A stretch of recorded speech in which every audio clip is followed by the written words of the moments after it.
J'avais eu plein d'autres idées avant qui n'avaient jamais abouti. Là, je ne sais pas si c'était le moment, il fallait que je le tente. Et puis voilà, c'est parti comme ça et ça fait 3 ans que ça dure maintenant.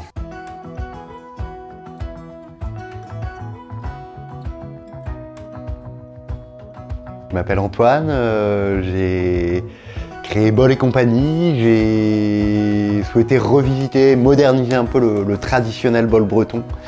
Et du coup, je suis installé ici à la machinerie, donc à Baden, dans un tiers-lieu associatif.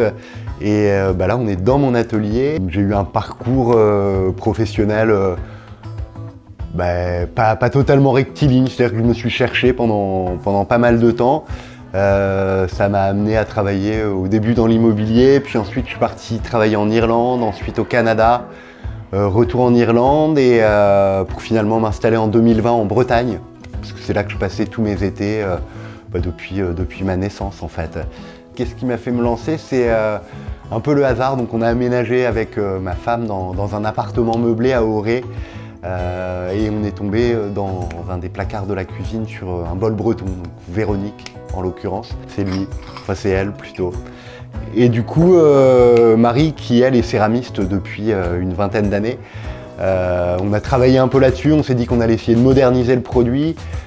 Qui dit bol breton dit bol à prénom, donc on a voulu là-dessus faire participer finalement le client. Et donc le but ultime, c'est que chacun ait un bol qui soit unique à la fin. À partir de là, ça a mis quelques mois, le temps de faire des prototypes, de trouver des couleurs.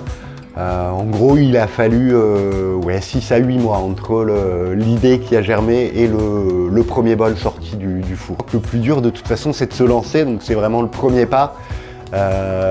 Après, une fois qu'il est fait, on est un peu pris dans un engrenage où de toute façon on n'a plus vraiment le choix et il faut avancer. Et moi je regrette pas du tout de l'avoir fait, c'est super enrichissant. Si ça devait s'arrêter demain, j'aurais peut-être une petite déception mais pas de regret parce que j'aurais vachement appris sur moi-même et puis j'aurais rencontré plein de gens, dans plein de domaines différents. Donc non, voilà, le plus dur c'est de se lancer. Après si on y croit, normalement ça doit passer quoi. Le matin, moi je me fais toujours une liste, d'objectifs à faire dans la journée, que ce soit en termes de production, en termes de contacter des gens, etc.